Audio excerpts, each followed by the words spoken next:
কেরা ওখানে ওভারে কিরা? তাই তো দেখ তো। ওখানে কেন? ও গেদা আমি তি। ও আব্বা, তো এনে কি হলো? হ্যাঁ কইস না গেদা, গরুর নেগা চারটা ঘাস কাটতেছি। ও আচ্ছা, ঠিক আছে আব্বা, তাহলে ঘাস কাটো। আচ্ছা তুই বাদ যা, বর দুপুরে রাস্তার মধ্যে থাকিস না, চেহারা তোর রোদে ডিসপ্লে যাবো। যা যা বাদ যা, মুড়ি খা হইয়া থাক। আচ্ছা আব্বা, তাহলে গেলাম। কি রে তুই না কষ্ট, তোর বাপ বলে ভালো না? দেখ তো কত সুন্দর কর্মট লোক, গরুর নেগা ঘাস কাটতেছে। গরু? কেরা?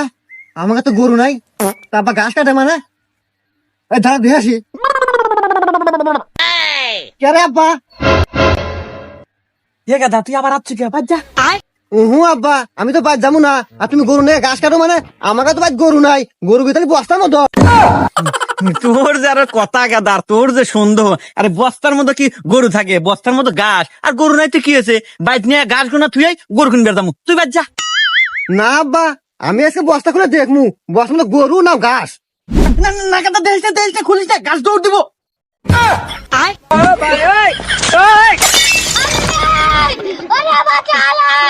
হালার পোলা একটা জন্ম দিছি, পুরোই বাপের অবাধ্য। আরে আল্লাহ সময় দিলে আমার গাছ কাটাটো পরিপূর্ণ হইলানি।